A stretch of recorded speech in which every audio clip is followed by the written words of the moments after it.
Hi guys, welcome back to my channel. It's been a long time since you guys have gotten a video from me that isn't a live video, right? I hope you guys are doing great wherever you are, and I hope you're having a wonderful end to your summer. I know a lot of people have their kids going back to school. It's still blazing hot here in Texas, so as much as I would like to believe that fall is around the corner, unfortunately for us Texans, we're probably gonna be in the summer months for a long time because it's about 90 degrees outside today. So I thought it would be fun to share with you guys my end of summer favorites.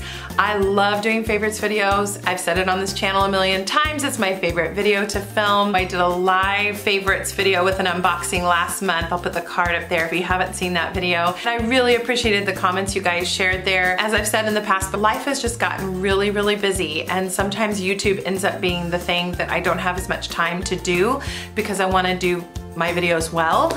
And so I definitely have some plans in the works coming up in September and especially in October to be posting more videos. But right now I'm rehearsing a show. It's a brand new musical. Our writer, composer, directors, production staff are in from New York City, and they're workshopping this show in Dallas, which is a really exciting thing because that doesn't happen very often. It's definitely an honorary favorite, but it is taking up my full bandwidth. I'm rehearsing 6 days a week, and then any extra hours that I have after I have done that work either goes to my family, of course, my husband, my puppy dog, or to some other creative pursuits. I've told you guys before in the past, but I am working on book writing. I've been doing a lot of creative things. They just haven't been on YouTube. I have tons of fun favorites to share. So of course I'll have links to everything down below that I talk about that I can find. And I'm just really excited to be back hanging out with you guys. So say hello in the comments. All right, let's get started. So I'm going to start with Young Living favorites. I have been using all the oils. You know me, I love essential oils. I use them all day. Every day, all the time. I've got tons of them. I really had to narrow down what I wanted to share with you. I just showed you guys in my last live unboxing video that I picked this up. It's a rather large sized case from Young Living. Lots of good space in there. You can see I don't even have it filled up right now. And the reason is, I should probably just make this an honorary favorite, although I don't think I have a link for this because I was told by the shop owner of this case that she does not have an online store, that she just sells her products at events. But I have this tiny little case that's handmade. So this is what goes with me everywhere. And so I just kind of put my basics, the things I absolutely need to use multiple times a day in here. But this has been a big favorite as well, especially for travel. I went to New York in July, had an incredible experience. I brought a lot of essential oils, and in particular some emotional oil supporting blends that I wouldn't normally bring on a trip, but I was able to pack them in here and then check them in my luggage. So this was a huge favorite. So I'm gonna put the link to this on the YL Gear site if you're interested in this. It's not on sale, but it's really good quality. And I will say for the price, I have paid the same price for a case that wasn't nearly as sturdy or durable as this one. So I think Young Living's priced it pretty fairly. And then I'm sorry I don't have a link for this one, but this is just my everyday little tiny case of stuff that goes with me. One of my honorary favorites this month is a regimen and a protocol I have been doing that I learned from Lindsay Gramont, who, if you know Young Living Rankings, is a real crown diamond in Young Living, and she shared a video on her Facebook channel about an essential oil, emotional oil protocol that she used. And she was really leery and skeptical of it, but she heard of it through another person, I think from an educator on oils from Australia. I said, you know what, I got those oils, it won't hurt, let me try it. And it was incredible. You're basically going through and using all of the oils in the feelings kit plus a couple of extra oils. You put them on in order and you put them at different points on your body. I've been doing that a lot, and that was a huge favorite. And the oils that are in that regimen are grounding, inner child, release, harmony, present time, and valor. And then I also added envision. So that's an honorary favorite, but my first oil, so roundabout in these things, so blabbery. Editing can't even really help that much of my blabbering. Sorry guys, is grounding. I started using this as a part of that protocol, but what I found is if I didn't have enough time to do like all the oils and I just needed to grab one or two, that grounding was great. And per that instruction, where I put grounding is actually at the base of my back, like at the base of my tailbone, and I just put a couple drops on my finger and rub it in a circular motion there. And I just noticed a difference. Grounding is what the name implies. It's quite grounding, it's stabilizing, it's relaxing, it's soothing. But I just noticed that placing it in that pressure point instead of just putting it on my feet or on my wrists, I noticed a difference. and it sounds crazy, but I did. I used that a lot, and I love this one, and it's out of stock, so I'm kind of babying it. Didn't love this one when I first got it, but have really grown to enjoy this one, and it's just really comforting. One I just started using in the last couple weeks because it came up as really helpful for me in muscle testing with my chiropractor is Sensation. It's an essential oil blend. It's got a lot of good oils in there. It's an incredible blend, and I've used it before, but I had kind of put it on the shelf and forgotten about it, and so it came up in muscle testing. It's got coriander, ylang ylang, bergamot, jasmine, and geranium in it, so a lot of my favorite scents. It's very florally, very sweet.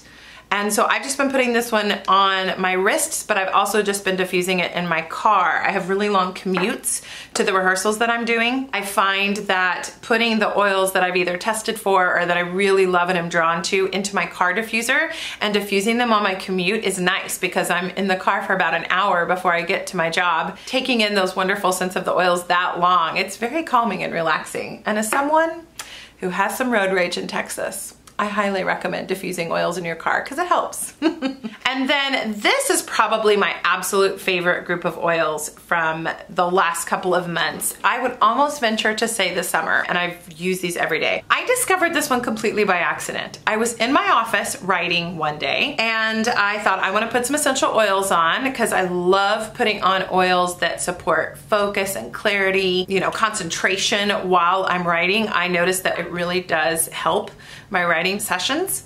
And so I had read that rosemary was really good for focus and clarity and concentration and all the things. And I do not own Brain Power or Genius. So I know you guys might say in the comments, hey, you should try those for writing. I absolutely know I should. They're on my wish list right now. As soon as I can budget them, I'm gonna get them. I don't tend to naturally make diffuser combinations. I put this in there and I went, well, you know what? I love eucalyptus, so I'm gonna add some eucalyptus. So I put eucalyptus radiata in there, and I really think putting the radiata eucalyptus in this combo is great because it's a little sweeter. But if you have eucalyptus globulus or any other type of eucalyptus blue, you could absolutely use it in this combination. So I added some of that, and then on a whim, I grabbed Citrus Fresh. So I put 4 drops in of rosemary, and then I did 3 drops of eucalyptus radiata, and then I finished it off with 4 drops of Citrus Fresh. This combination in the diffuser is magical. I just might as well call it my unicorn diffuser combination. You've got, you know, the herbaceousness of rosemary. You've also got the help for respiratory and eucalyptus, and then the sweetness of Citrus Fresh. But these two really temper the sweetness, so it's just this perfect mixture. I'm literally obsessed. I have done this combination so often in the diffuser that I am now under half in my rosemary bottle, and I'm gonna order another one, and I'm almost out of Citrus Fresh, and I'm gonna order another one. And I went through an entire bottle of eucalyptus radiata. That's how much I love this combination. They're really great. If you haven't used these together, try it. It was my favorite essential oil combination of anything that I used. And then 2 other quick oil products. I am tending to love using Abundance every day. I actually have a roller ball on my Abundance bottle, and I just put a little bit on my wrist or on my feet every day. And this is just really good for immune support. And you know, there's all sorts of great things about your emotions and frequency and the Abundance blend. So look up your information if you don't already know about it. This was not one I took to right away. I didn't love it at first, and it's really grown on me. And so now it's just by my bed, and I put it on every day. And then this was another one that I tested for with my chiropractor, I want to say in July. And I think we just thought it would probably be really good for relaxation and soothing because I was working on a really intense project. This is Gentle Baby, another one that I have bought for other people but never had really purchased for myself and not really used a lot. And this one is very relaxing, very soothing. I don't have children, so I can't tell you all the amazing uses it has for kids, but obviously that's what it was formulated for. I know you mamas can tell me in the comments how you guys use Gentle Baby with your kids, but this has also been really relaxing and soothing. And then of course my honorary favorites, you probably want to know what's in here. This is my all day, every day, have to have these on me. I have lavender, I have Deep Relief, I have RC. You guys know I love those. And then I added Valor, and this is one of the beloved older bottles that has the rosewood blend in it. It's the old formulation, but the new formulation is amazing too.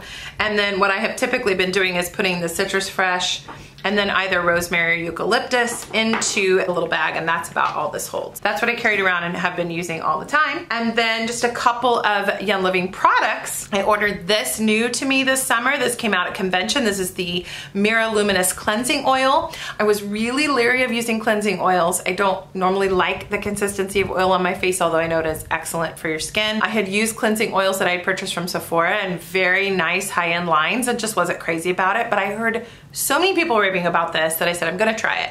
And I will say I very much enjoyed it. I wish that it had a stronger scent. It smells incredible, really, but I thought it was gonna smell as strong as the Mira shave oil, and it doesn't. It doesn't smell as intense. It's a very light scent, so it's not overwhelming. But the way I've used this is at nighttime, you have to apply it on a dry face, which I know oil and water don't mix, hence probably why you have to do that, but you just put a couple of pumps, I just do 2 pumps on dry skin and wipe it all over my face, especially with my makeup. Then I rinse it off, and then I have also used the Unliving Charcoal Bar Soap, and I find the combination of those two together is great, although I will confess I'm not as big of a fan of the Charcoal Bar Soap as everyone else is, just because it's almost a little bit drying. But when I use it with this oil, it's great. So whether I'm using bar soap or any other cleanser, I start with this and then I wash it off with the cleanser, and then I just continue my face regimen. This has been really, really good. It rinses off clean. A lot of oil cleansers to me do not rinse clean. This one does. Really enjoyed it. It's been a favorite in my skincare routine. And then I love Thieves mouthwash. I just don't talk about it very much on my channel, but I've had some dental work done this month. Not my favorite thing, especially when I'm getting dental work done, but just obviously as everyday maintenance care, this Thieves mouthwash has been incredible. I love to use this first thing in the morning before I brush my teeth, or if I'm running out the door real quick and don't have time to brush my teeth between meals, I may just gargle with this. And actually my dentist loves this and uses it and endorses it, so that's pretty cool. He has gotten on the essential oil bandwagon, which is amazing. I came into the clinic and they were talking about it as a mouthwash that their patients should try out, so that was really cool. My other 2 products, because I'm in a show, got a little Thieves lozenge here. I don't have the big bag in front of me, but I use Thieves lozenges as immune support and also when I'm singing, and I've been probably using 2 of these a day at least. I usually do through the rehearsal process. So had this here just to show it to you, but I have a whole bag of them in my rehearsal bag for the show. And then this little guy has been getting me through this crazy schedule. This is the Nitro. I have the box here to show you, but this is what it looks like. It's of course a cognitive fitness supplement. A lot of people use this when they're working out. A lot of people have used this to wean themselves off of coffee. It's got a natural caffeine component in green tea extract. So you're still getting caffeine, but just from a cleaner source, and some essential oils. There's some really good stuff in here. I have found, because I have to rehearse so late into the evening, that I will take one of these. You know what? I usually take it right about this time. Take it about 4:30 in the afternoon before I'm getting ready to go to a show rehearsal. I wouldn't do that if I wasn't working late into the evening, because if I took one of these at 4 and didn't have a long work night ahead, I would not have a hard time getting to sleep. But because I need to have a lot of energy in the evening, I'll take this between 3 and 4 in the afternoon. But if I'm on a normal schedule, I'm not doing a show, I'm gonna go to bed early, I would take it no later than 3 in the afternoon, because it's got some great natural caffeine in it. But of course, it's all about how your body reacts naturally to caffeine. That's been saving me. Those are all my Young Living favorites. I've got a couple of foodie favorites. I've told you guys I'm doing the ketogenic diet. I'm loving it. It's hard, but it's good. I'm down, I wanna say about 22, 23 pounds, and my doctor and I are still working towards my weight loss goals. I'm about halfway there. I'm loving the effects of being on keto because I am eating clean and I am losing the weight. So one of the hard things about keto is that it is a low carb, healthy fat diet, but it's also no sugar. I have a sweet tooth and that's tough. And I found a product that has been helpful for me when I get a sweet tooth. Should I eat this every single day? No. Do I sometimes? Sometimes I eat these 3 or 4 days in a row. I would eat no more than one of these once a day. I found these Quest cookies. It's a protein cookie. I love the chocolate chip flavor. They have other flavors, but the chocolate chip to me is the best tasting. There's 15 grams of protein per cookie, less than 1 gram of sugar, and 9 grams of fiber. So this one ends up being 4 net carbs per cookie, because in the keto diet that I do, the way that I figure my carbs, if there are sugar alcohols in a product, I will substitute them out along with the fiber. This has erythritol in it. Everyone has all different opinions about that. It's one of the better non-sugar choices that's just a little bit more natural. It's in the family with xylitol. It does not have sugar in it, but this is sweetened with erythritol and stevia. And stevia is primarily what I use as my sweetener. At first I wasn't eating anything that had erythritol in it, but I'm kind of making an exception sometimes. And again, you have to watch your own body, do your own research. I am doing one of these when I get a sweet tooth. It tends to be like either my rehearsal snack or sometimes I'll have it for dessert. And it just helps my sugar cravings. We've got lots of protein. So if you're gonna have a dessert or a sweet treat, it's still gonna keep you on your keto diet and give you some protein.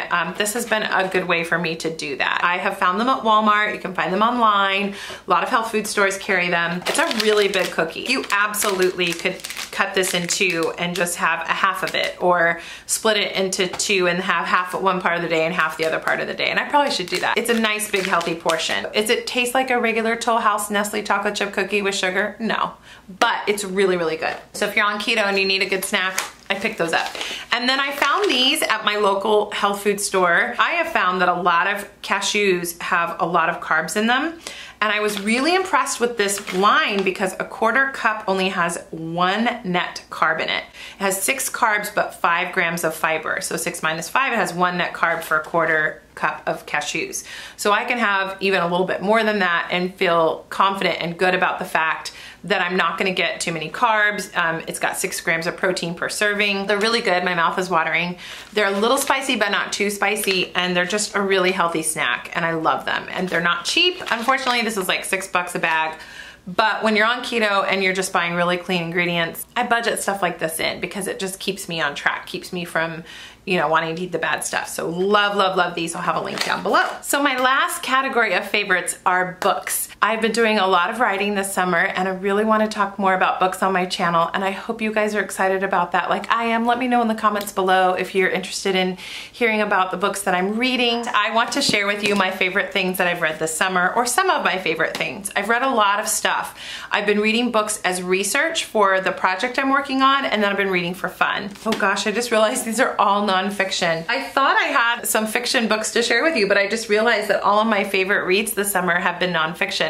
But a couple of them truly and honestly read like fiction, so you'll see what I mean.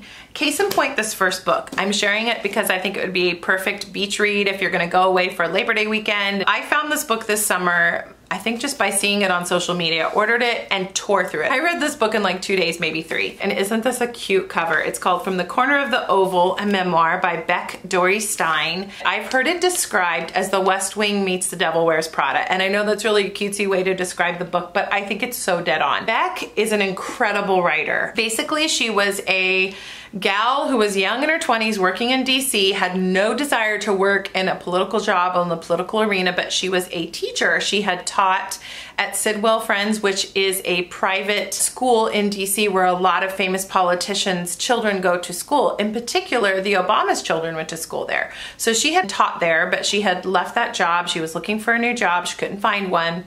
And she was working kind of smaller jobs like retail to make ends meet until she could find a different job.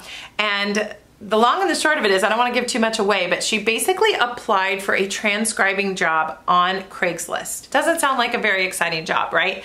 Blew off the job interview because she was working all of her other jobs and couldn't get to the interview, and found out through a series of circumstances that the job was actually looking for a transcriptionist for the White House. You have to read it. It sounds crazy, but it's absolutely true. I've listened to podcasts with the author, and she said since then, obviously that doesn't happen now, but she explains how it happened. And I think what basically happened is the person that was looking for this position could not find someone within their normal channels that they usually looked. And they were looking on Craigslist and saw that she had worked at Sidwell Friends. And to work at Sidwell Friends, because the president's daughters went there at the time, she had to go through a pretty rigorous clearance. So the smart staffer knew that if she had done that clearance, she'd probably be okay for this job. The long and the short of it is that she found herself suddenly in the White House becoming a stenographer. Sorry, not a transcriptionist, but that's basically what they do. She worked for Obama's administration in the White House, and she doesn't talk a lot about it in this book, but I think she worked a little bit into the Trump administration. Stenographers are positions that don't have security clearance, so stenographers in the White House can work through multiple generations of president appointments. They don't have to just be in the office depending on whether, you know, with their Democratic or Republican affiliation. So I think she worked just a little bit into the Trump White House, but she doesn't really talk at all at length about that. She really spends her time talking about when she spent the bulk of her career there under the Obama years. She's an amazing writer. You hear about her traveling on Air Force One, but she has a lot of personal mishaps that happen, and so she talks a lot about her own life and her dating mishaps, and she ends up dating somebody that she's working with. She has very securely veiled all of the people. You really aren't going to be able to tell who's who. This is not a book where you're going to hear about, you know, security clearance secrets. It's fascinating. I'm obsessed with this book. I love this book. I tore through it. I will be first in line to read whatever else she writes, and I know she's writing another book, but it reads like a beach read. It's fun, it's light, it's frothy, it's interesting. So if you want something like that, it almost reads like fiction, pick this one up. So good. I'll have the link down below. And then Leslie Odom Jr. won a Tony for his role in the musical Hamilton, and he wrote a book called Failing Up: How to Take Risks, Aim Higher, and Never Stop Learning. I am writing a book that a little bit has to do with like risk taking in my life. So I kind of use this one as research. Regardless of that, it's a great little read. Talks about his own life, his own stories of success and how Hamilton came about. There's a lot of personal stuff in here, but he's also just a really good writer, and he has a lot of good life advice. It's a very quick read. I thought it was so interesting. He seems like such a classy guy. I hope he writes another book. It was just wonderful. And then I'm currently reading a book. I don't know if it's for everyone, but if it's for you, you'll really love it. It's called The Traveling Feast: On the Road and at the Table with My Heroes. It's by Rick Bass, who is a short story writer. I wasn't sure if I was gonna love this, but the writing is so beautiful. I am about a third of a way through it, and I want to rush through it. If I could, I would probably finish it in a day or two, but I'm forcing myself to read it slowly. I love the premise on this book. Rick Bass had this idea at this point in his life that he thought would be really interesting if he called up all of the mentors that he had in his life. So other famous writers, and maybe writers that didn't realize they were mentors to him, just writers that he loved, and asked them if he could come to their house and cook them a meal and thank them for what they had given to his life. And he also talks a lot about mentoring, because through the process he's mentoring other younger writers. So to a lot of these different writers' houses, he brings an author with him that he is mentoring. And so it's an interesting dynamic, because he brings a younger writer that he's mentoring to the dinner, but then he's also visiting one of his mentors. It's all about like how he visits these different writers at their homes, the conversations they have. He has beautiful writing about the food. They fix these luxurious meals for every person. I haven't gotten to it yet, but one of the writers he visits at home is David Sedaris. I know that's a really popular writer that people might know. And a handful of the writers are people I didn't know at all, but you don't need to know the authors that he visits to enjoy the book. So it's kind of a little bit of a travel memoir. It's a little bit about writing. There's some food writing in there. It's fascinating. So if that sounds interesting to you, I would definitely pick it up, because the writing is so beautiful. I have highlighted paragraphs with a pencil, of course. I've got my own copy on the way, but this is from the library. It's really, really interesting, and it's a quick read. Those are all my books, and those are all my favorites, guys. Thank you so much for watching. If you like this video, give it a thumbs up, please, please, please. And I would love for you to subscribe to the channel if you haven't already. I've got other videos coming, but please give me grace at the end of August here and in September as I get this show open. I'm really seriously considering, let me know in the comments, then I'll know you watched till the end of the video, doing a Vlogtober series, but because I'm not great at posting edited videos every day, I'm thinking about going live every day in October as part of a Vlogtober series. So let me know in the comments if that's interesting to you. I thought that might be a fun way to do a video every day, but not have to worry about getting behind on my editing. Have us connect every day, then I can talk about essential oils, lifestyle favorites, creativity, writing, whatever you guys want to hear about, and we can talk more in the comments. So thanks again for watching, guys. I hope you've enjoyed this video, and let me know in the comments what things you're loving, what are some of your favorite things, and I will see you soon in the next video. Have a great day on the other side of that screen, guys. Bye.